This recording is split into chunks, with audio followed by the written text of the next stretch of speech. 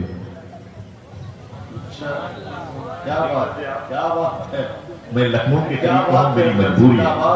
باپ نے کہا پرچی بدل لے، پرچی بدل لے، جو کم سنتے ہیں وہ بھی سنیں گے، سمجھیں گے، سبحان اللہ کہیں گے۔ تو بیٹے نے کیا کہا؟ اے میرے باپ اگر جنت ہوتی تو بدل لیتے، اگر جنت ہوتی تو بدل لیتے، نہ یہ تو نہیں بدلا جائے گا۔